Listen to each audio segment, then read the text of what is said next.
bakers. I'm Sarah from Beurre Pastry Shop, and this is so appropriately bake-along number 31 in honor of Halloween, sort of. As you can see, I've got a Nightmare Before Christmas shirt on. I've got my Haunted Mansion apron on today, and we're dealing with some scary stuff, because is there anything scarier than bread that has gone stale that you really wish you had really indulged in with cheese or butter or salami or whatever your pleasure, just the bread itself. So we're going to be making savory bread pudding from that leftover bread that can be revived. We are essentially exhuming your bread. We're going to dig it up out of the back of your cupboard, all of that stale bread, not moldy bread. You can't use moldy bread for this, but all of that stale bread we're going to exhume, and we're going to bring new life back to it. Needless to say, I'm incredibly excited for this. I do love bread pudding, and I don't want anyone to be afraid of it.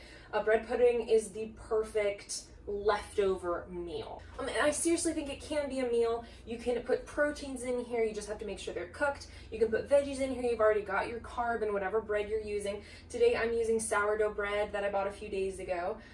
Even if you have fresh bread, you can still make bread pudding. The consistency will just be a little bit more pudding-like, to be honest. You'll find less sort of hunks of bread and more of a smooth texture throughout.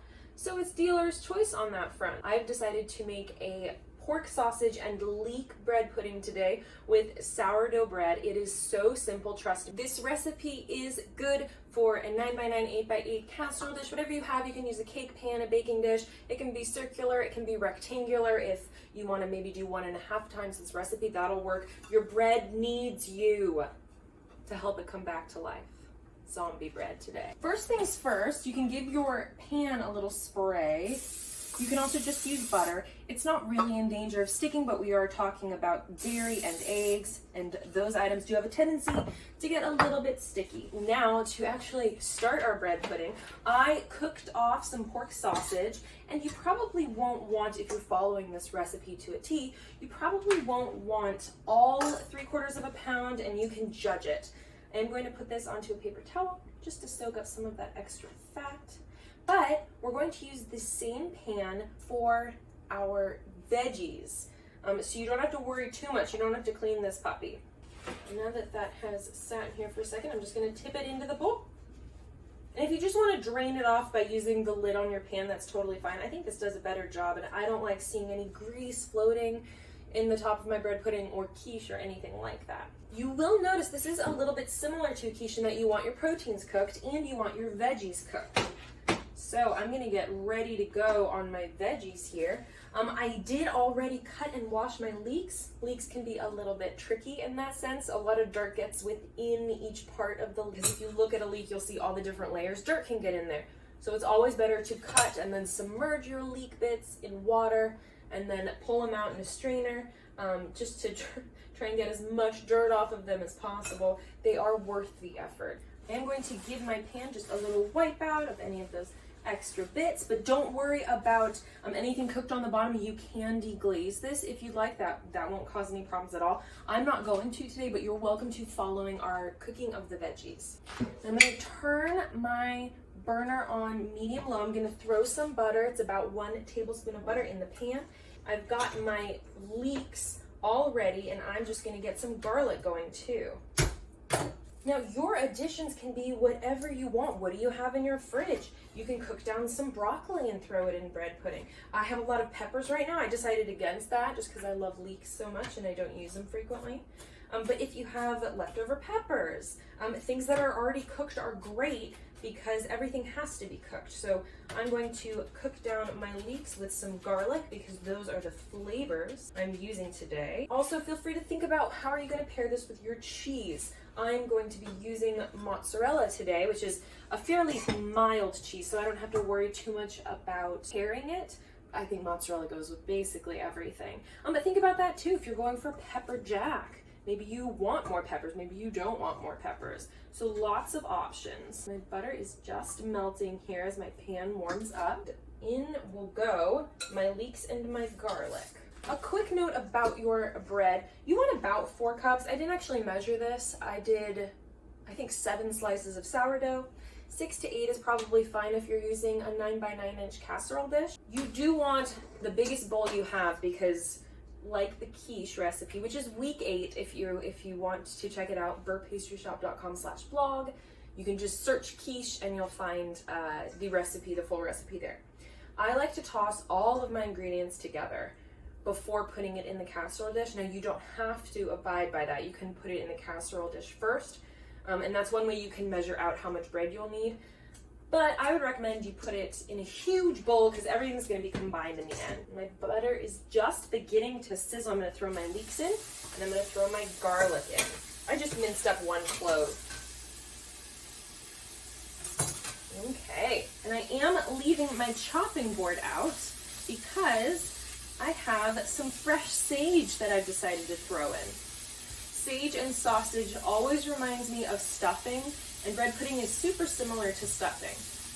I believe the difference between stuffing and bread pudding is stock, like turkey stock, chicken stock, whatever you may have. You can deglaze the pan with stock.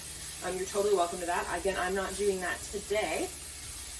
That'll be more like a stuffing. Now, I'm going to put a little note up right here telling you if I don't know what I'm talking about. The leeks smell heavenly. Oh my gosh. And you can cook down your veggies to whatever stage you like them. If you like your broccoli a little more al dente, you can cook it for less time. If you like mushy broccoli, heaven help you, but if you like mushy broccoli, that's totally your prerogative. You can cook it longer. You know where I stand on that. Now, don't forget to season. Everything you put into your bread pudding, just like the quiche, I'm going to keep referencing the quiche, should be well seasoned. Now, the sausage I got is already seasoned. We're going to season each part of this. The veggies, your protein, maybe you're cooking chicken for your bread pudding today. We're going to season our custard base. All right, I'm going to turn off my stovetop. These leeks are looking delish. They're just beginning to turn golden on the edges. Now's a great time to deglaze your pan if you're going to deglaze it. Probably 2 tablespoons is enough. You can use white wine if you're into that. You can use water.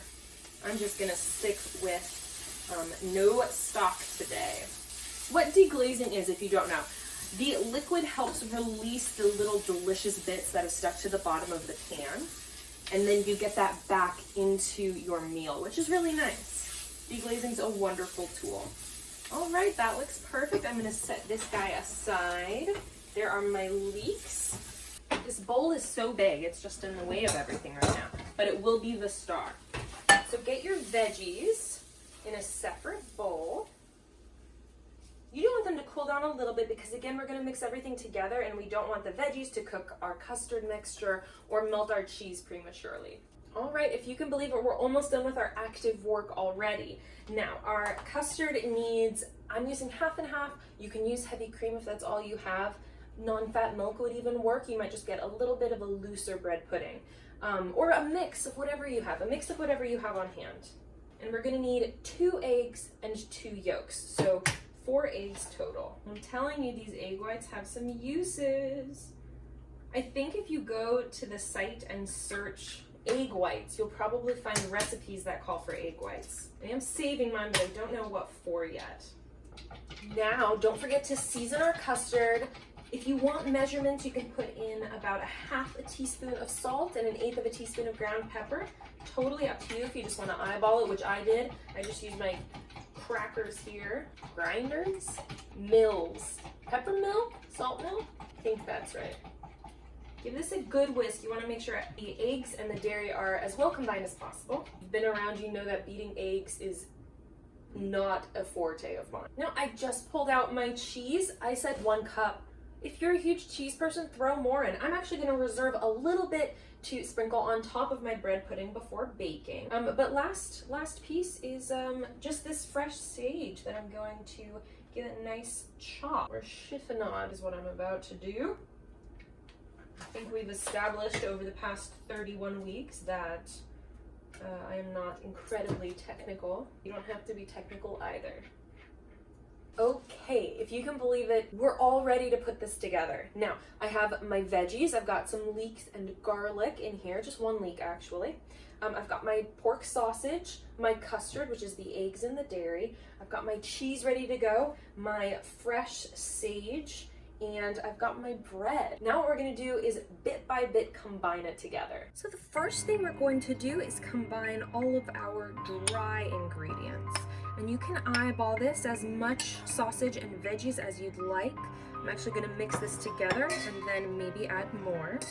Next, I'm gonna throw in my caramelized leeks and garlic. I wanna make sure that's well combined. Next, I'm going to put in our cheese.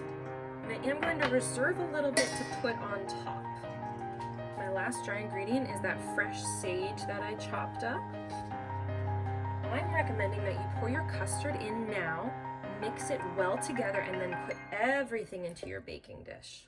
Okay, next we're gonna pour it into our baking dish. And remember, the baking dish is greased. Excellent, our last step is going to be to wrap this up and then put it in the refrigerator. If you can let it rest for at least an hour, that is awesome. If not, you can bake it immediately. It just won't be quite as cohesive. All right, it's been just under an hour, which has given me some time to do some cleanup. I'm going to set my oven to 350. We'll pull out our bread pudding, give it a little cheese topping, and get it into the oven. All right, here we are. Now you can see, no, it's not the prettiest sight to begin with, but you can see it's really taken up that custard, which is important to get the right texture. So I'm gonna give it a sprinkle of cheese on top. Now I admit, I basically put my entire cup of cheese into the mixture. Now I'm just putting on extra on top. If you're a cheesy person like me, you can do the same. We're going to bake this for anywhere between 35 and 45 minutes until a toothpick comes out clean, so it's not wet in the center and it is set. Into the oven we go. And voila, there we are done after about a 40-minute bake. Doesn't this look amazing? I mean, come on, look at this. I'm so excited to try it. I put a little more fresh sage that I had right on top. Oh, everything about this right now. Oh my goodness. If you like stuffing, Thanksgiving stuffing, don't be afraid to try this out instead. Seriously, this is basically just like stuffing and it is so darn good. I love this sausage in here.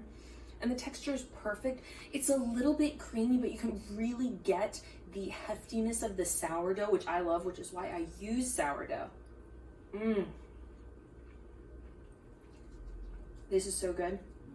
I ate a very light lunch early today just so I could indulge in this. I should tell you, I let this cool for about a half hour before I cut into it and dove in. The leeks. And you can see you get a really even slice if you let it cool down. And you can serve this with some creme fraiche. I think that would be delicious. It's also just delicious on its own. I don't make this often enough. This is so good. I should have said this earlier, but you don't have to use sourdough. You can use plain white bread or wheat bread, whatever you have on hand. I would just stay away from any enriched breads that have eggs or milk or dairy, extra fat in them, like a challah or a brioche. Those are more sweet breads, and so those I would use for sweet bread pudding, which I do have a recipe for that up on the blog. This entire recipe, if you didn't know, it's on the site www.beurrepastrysshop.com/blog. It'll be the first one up if you're watching this recently. If not, you can always just search savory bread pudding and you will find it there. If you are local and want to look at our local delivery options, constantly the menu is changing and it is a very big menu. Everything is baked to order. You can head to beurrepastrysshop.com and head to local delivery under the pastry shop tab, or go to www.beurrepastrysshop.com/online-ordering. We do ship. Check out nationwide shipping as well if you want to send goodies to anyone. The holidays are coming up and I've got a lot of really fun items in store, so I'm stoked. I'm super duper stoked. Not to mention, next week is actually November 1st, and so we'll be doing something very fun for next week's bake along. So get ready. Let me know how your bread puddings go. I'm really excited for you to try these. Let me know how you mix it up. This can be such a create your own adventure situation with a recipe like this. So I hope you enjoy. Maybe you'll try this instead of stuffing this year for Thanksgiving. Anyways, I'll see you guys next week. Thanks for baking along.